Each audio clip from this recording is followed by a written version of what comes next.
Karena reuni SMA. Aku sedang video call dengan suamiku, tapi kulihat ada sebuah penampakan di belakang tubuhnya. Penampakan itu seketika membuatku merinding. Aku begitu ketakutan. Penampakan itu bukan setan atau sejenisnya, melainkan sebuah tas wanita. Bagaimana aku tak merinding? Sebab suamiku sekarang sedang ada di hotel. Dan ada tas wanita di belakangnya. Tas siapa itu? Tak mungkin tasku. Aku tak mungkin menyuruh suamiku membawa tasku kemana-mana. Dia sedang ada dinas keluar kota memang hari ini. Karena rindu, aku menelponnya melalui video call. Tapi aku malah mendapatkan penampakan yang mengerikan seperti ini. Aku benar-benar merinding. Seketika, tubuhku lemas. Aku terduduk di kasur. Namun, masih dalam posisi video call dengan suamiku. Aku berusaha agar tetap terlihat tenang. Aku tak ingin suamiku curiga kalau aku sudah melihat ada tas wanita di belakangnya. Setelah selesai mengobrol dengan suamiku, kuputuskan untuk menyudahi vid call itu. Aku beralasan ingin segera tidur karena memang itu sudah malam. Tapi, aku selalu berusaha berpikir positif. Mungkin saja, tas itu sengaja suamiku belikan untukku nanti. Dia akan memberi kejutan ketika pulang. Aku berusaha untuk selalu berpikir positif.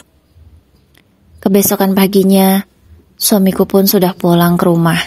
Aku menyambutnya dengan riang gembira.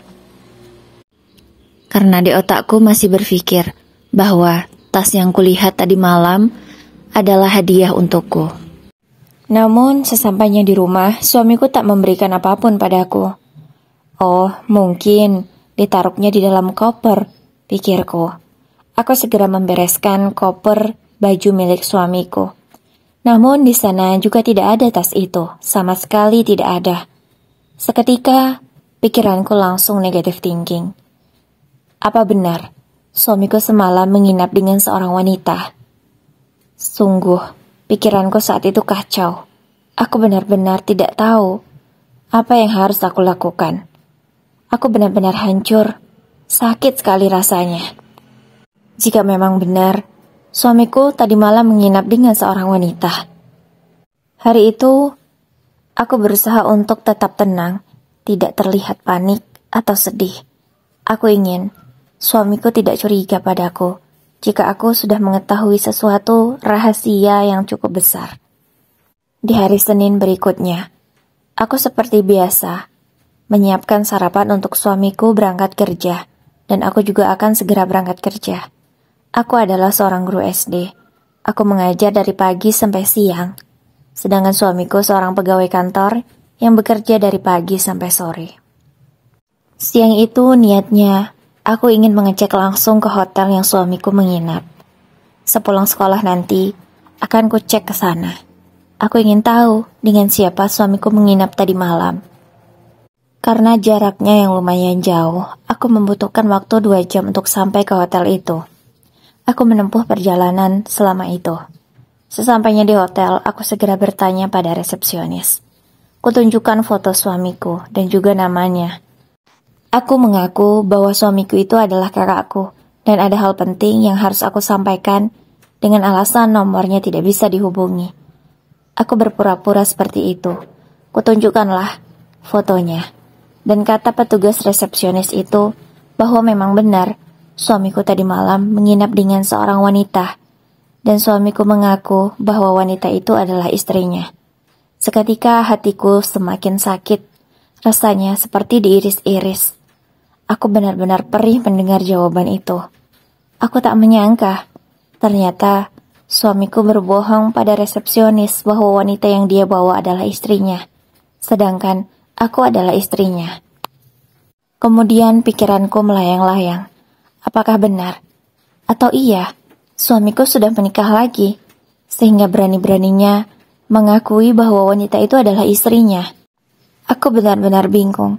Aku harus melakukan apa? Aku lalu terfikir untuk segera pulang, karena sebentar lagi sore, dan aku harus berjalan lagi selama 2 jam untuk sampai ke rumah. Namun di tengah perjalanan suamiku mengabari, Katanya dia akan pulang telat malam ini, sebab ada meeting dadakan.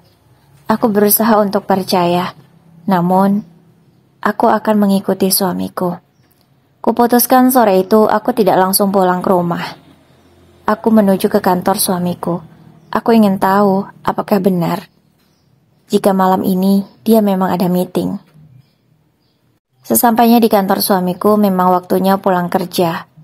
Kulihat masih ada dia di sana. Mobilnya masih terparkir di parkiran kantor. Aku menunggu sejenak. Tiba-tiba suamiku sudah keluar. Dia kemudian memasuki mobil dan segera melajukan mobilnya. Aku meminta kepada sopir taksi online itu untuk mengikuti suamiku. Di otakku berpikir, mungkin suamiku akan ke rumah wanita itu. Ke rumah wanita yang dia bilang sebagai istri. Aku benar-benar penasaran, kemana tujuan suamiku pergi. Setelah berjalan agak lama, suamiku memberhentikan mobilnya di sebuah kafe. Masuk akal juga jika rapat di kafe. Aku pun mengikuti suamiku untuk masuk ke dalamnya. Ternyata benar, suamiku memang ada meeting, tapi bukan dengan klien yang seperti biasanya. Dia meeting dengan seorang wanita. Dan ketika mereka bertemu, saling berpelukan dan cipika-cipiki. Spontan, air mataku tak dapat ditahan lagi. Langsung jatuh berguguran tidak beraturan. Mereka berdua dengan mesranya berfoto ria. Berpelukan, berpegangan tangan, bahkan minum dengan gelas yang sama. Pemandangan itu sungguh membuatku semakin terluka. Rasanya, aku tak sanggup mengeluarkan suara untuk meneriaki mereka berdua. Bahkan, kakiku seakan kaku seketika, karena tak sanggup untuk berjalan mendekati mereka dan melabraknya. Aku benar-benar tidak mampu. Hatiku terlalu sakit untuk melakukan semua itu. Benar-benar sakit dan hancur. Tenagaku seketika hilang. Ku ambil ponselku dengan tangan gemetar. Aku berniat untuk memfoto mereka berdua. Aku harus memiliki bukti. Aku tidak ingin kehilangan kesempatan ini.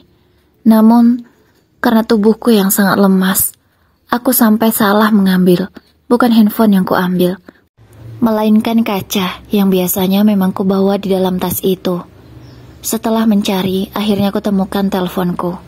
Segera aku buka kamera. Dengan tangan yang gemetar, aku memfoto mereka berdua. Untunglah HP-ku bisa diajak kerjasama dengan baik. Hasilnya jernih dan jelas. Tidak blur, karena tanganku yang gemetaran. Di kafe itu ada beberapa orang yang menyadari kenapa aku.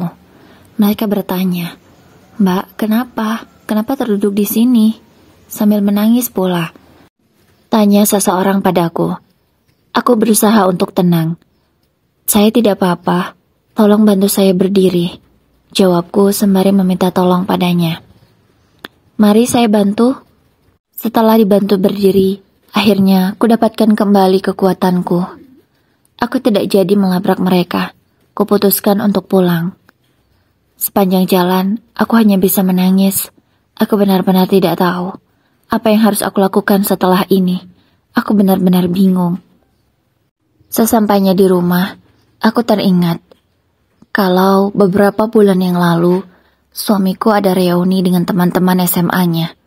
Aku segera membuka Instagramnya. Kulihat memang benar. Ada foto wanita itu juga bersama mereka. Lebih mencengangkannya lagi.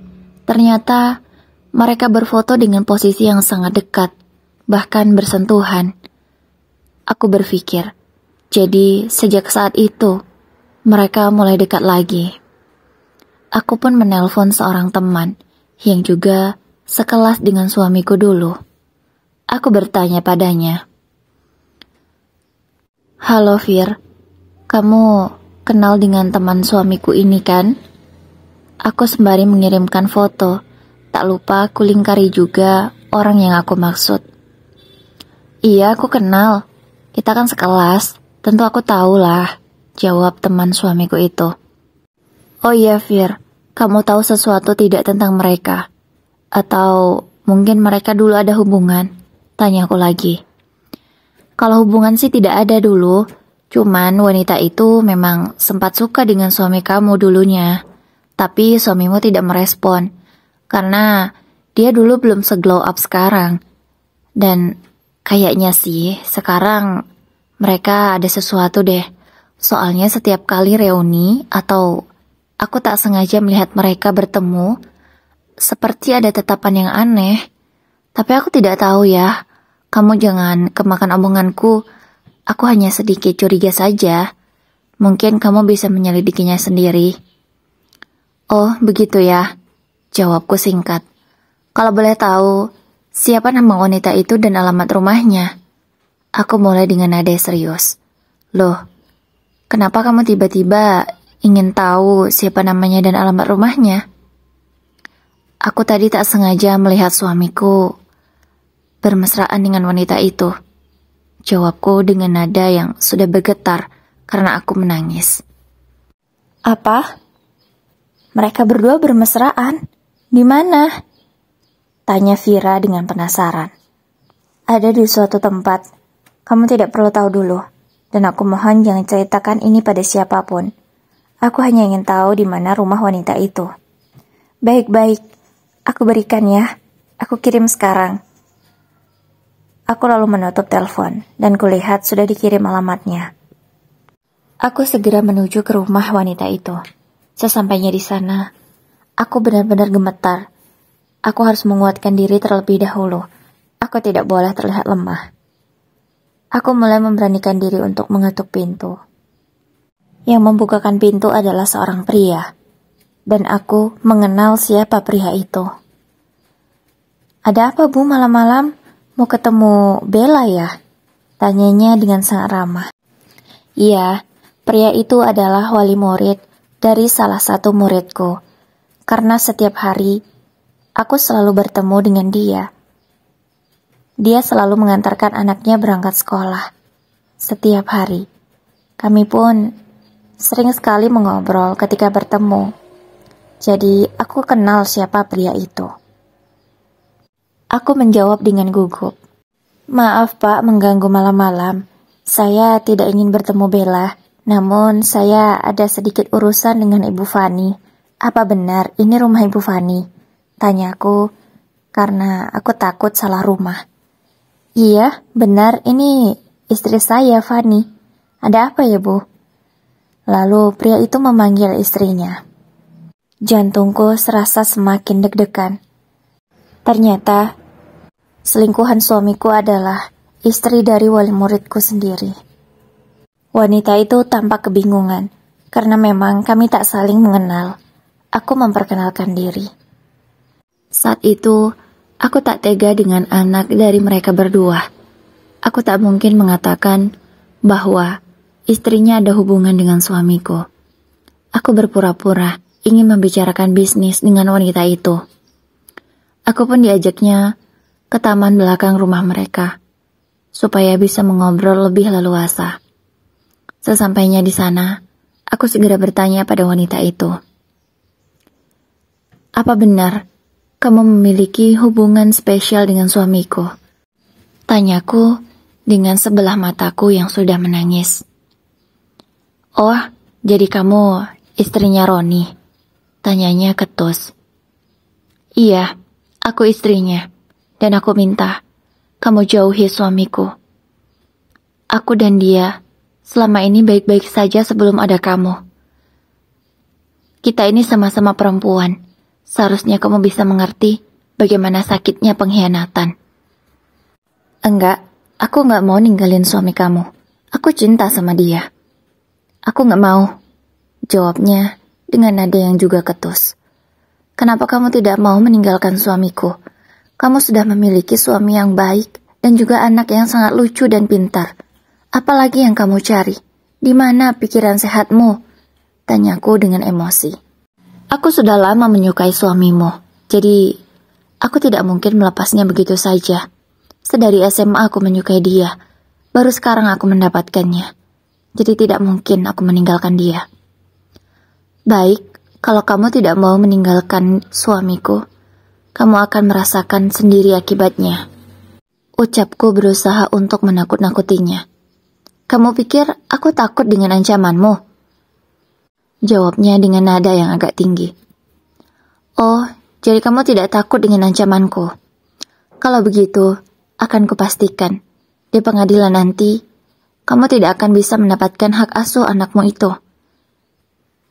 Dan asal kamu tahu, aku sampai sekarang belum hamil. Itu karena Mas Roni memiliki masalah, dia sulit memiliki anak.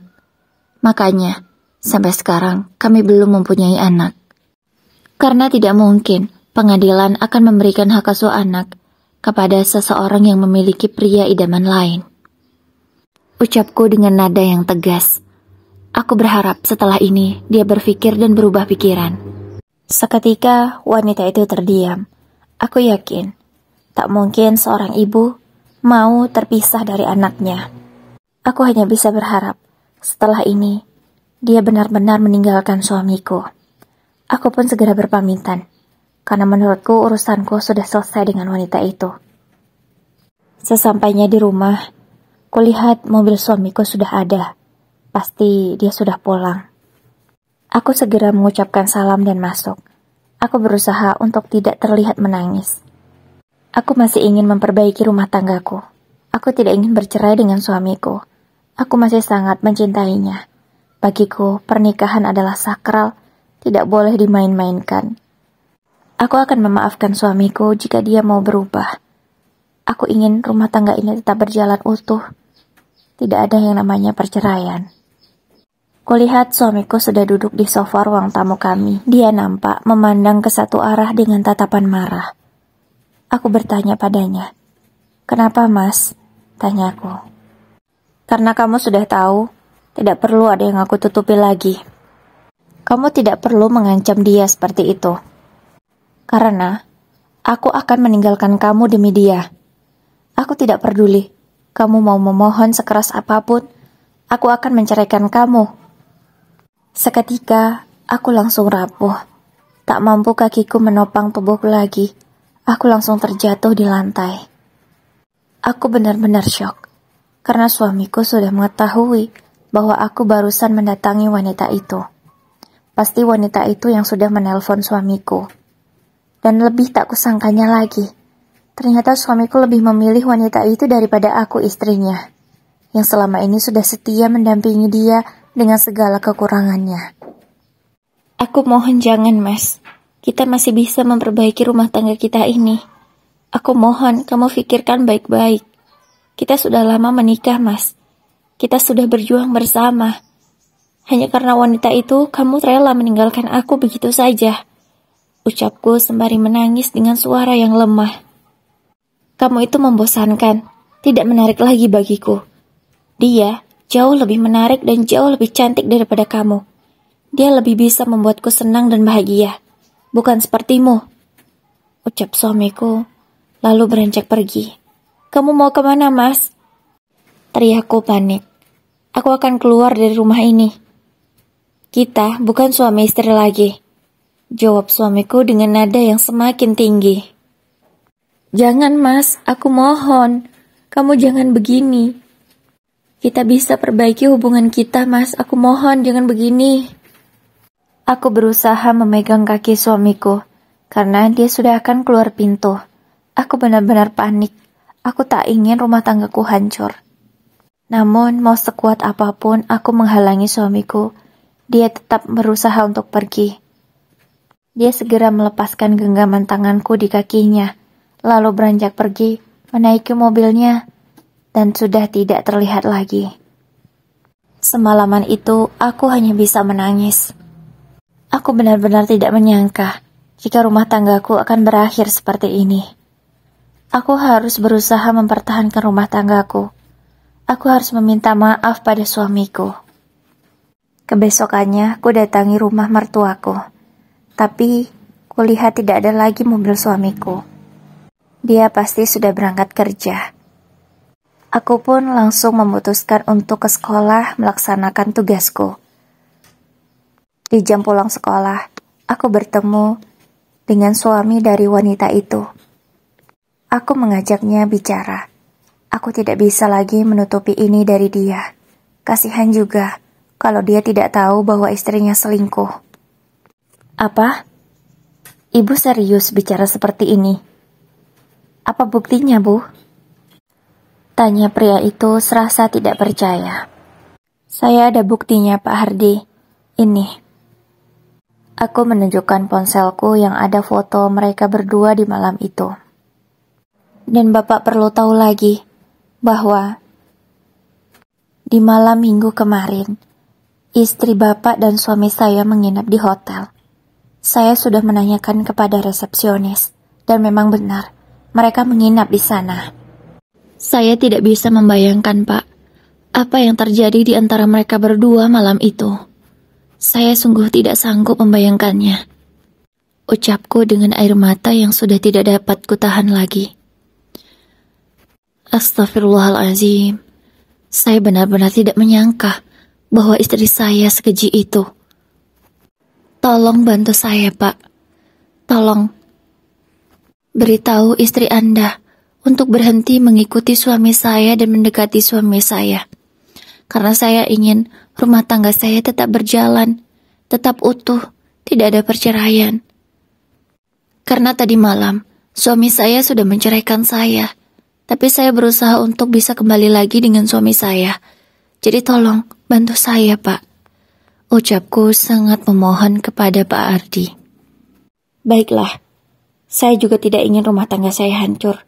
Saya memiliki anak, tidak tega saya. Ucap Pak Hardi dengan raut wajah yang sudah sangat sedih sekali. Besoknya aku datangi kantor suamiku.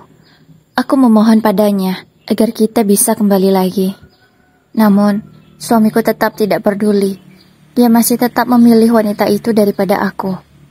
Akhirnya, aku pulang dengan tangan hampa. Aku tak bisa mengembalikan rumah tanggaku lagi. Bahkan, suamiku berkata akan segera mengurus semuanya di pengadilan. Harapanku sudah pupus. Aku pun hanya bisa pasrah. Ternyata, gertakanku soal hak asuh anak tidak membuat wanita itu takut. Wanita itu tetap memilih suamiku, bukan keluarganya. Aku menelpon Pak Hardi.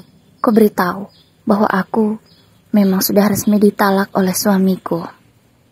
Dia mengajak bertemu untuk membicarakan hal ini. Sesampainya di tempat pertemuan, Pak Hardi berkata padaku, "Saya sudah bicara dengan istri saya, tetapi dia lebih memilih suamimu daripada aku. Bahkan, dia tidak peduli dengan anak kami, sama sekali. Dia tidak takut jika tidak bisa mengasuh anaknya lagi. Dia lebih mementingkan kekasihnya itu daripada keluarganya sendiri. Aku juga tidak sanggup jika harus menjalani pernikahan seperti ini. Aku juga sudah menceraikannya tadi."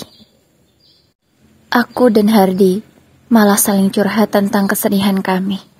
Karena memang kami memiliki nasib yang sama. Sama-sama diselingkuhi. Ini benar-benar menyakitkan. Sangat-sangat menyakitkan. Akhirnya, persidangan untuk perceraian kami sudah selesai. Aku sekarang sudah resmi menjanda. Dan Hardi sudah resmi menduda. Hak asuh anak tentu jatuh ke tangan Hardi.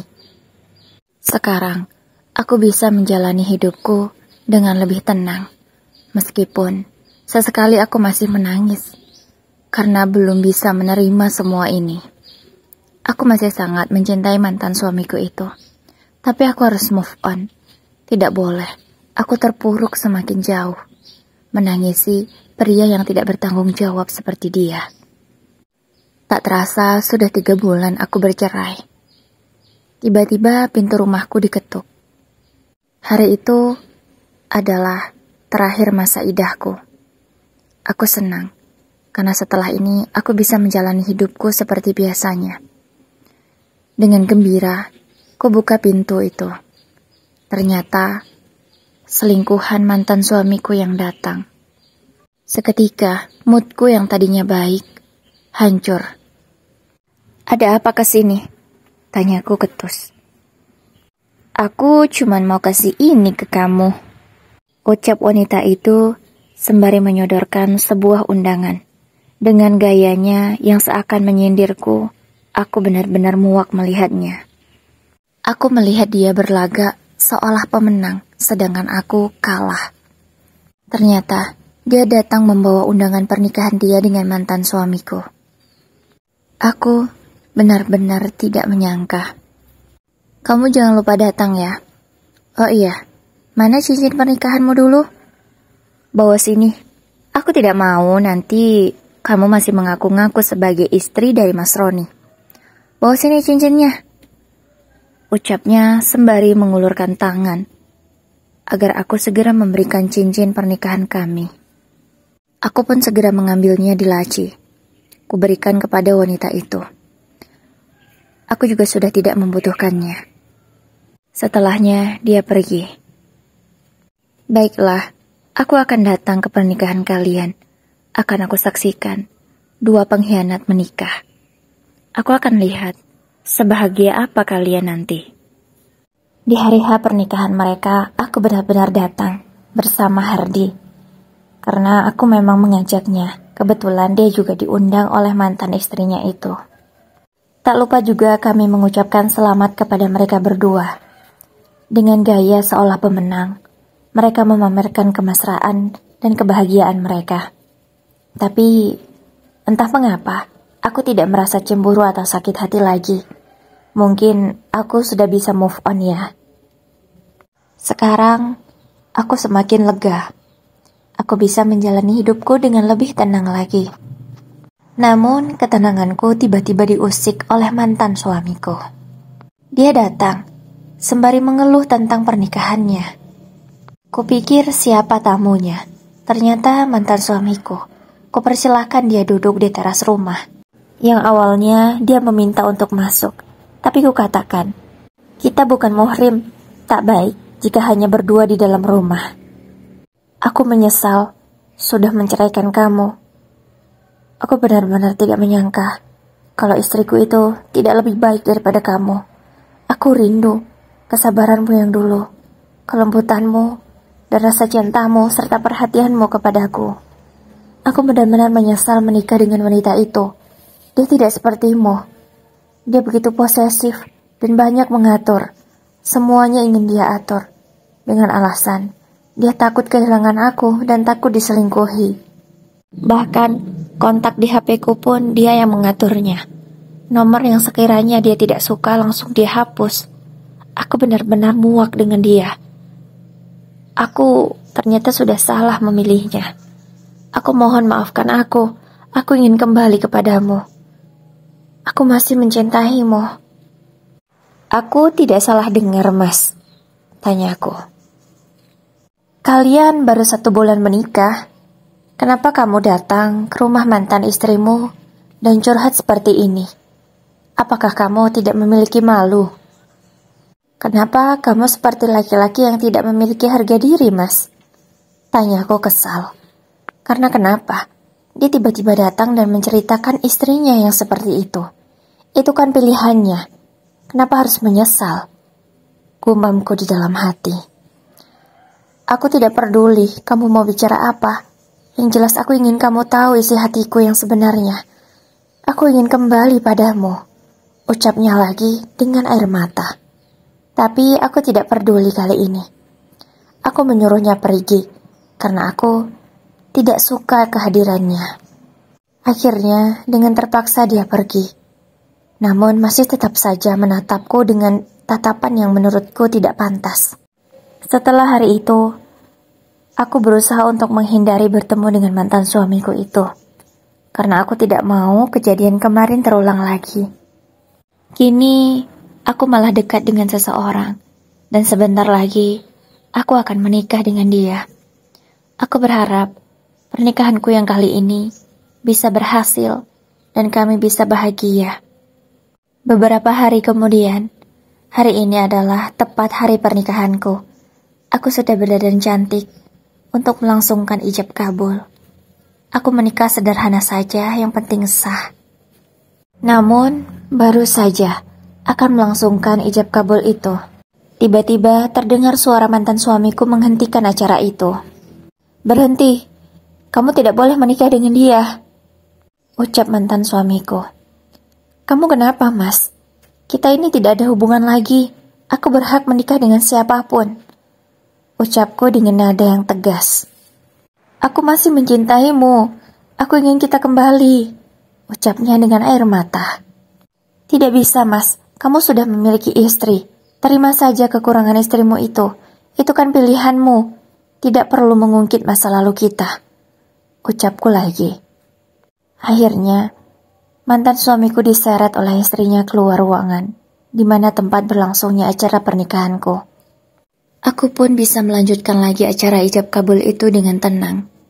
Pak Penghulu melanjutkan acara tersebut. Hardi Irawan bin Ahmad, saya nikahkan dan saya kawinkan engkau dengan Dina Melati binti Makmur dengan mas kawin uang tunai sebesar 100.000 rupiah tunai. Saya terima nikahnya Dina Melati binti Makmur dengan mas kawin tersebut dibayar tunai. Bagaimana para saksi? Sah?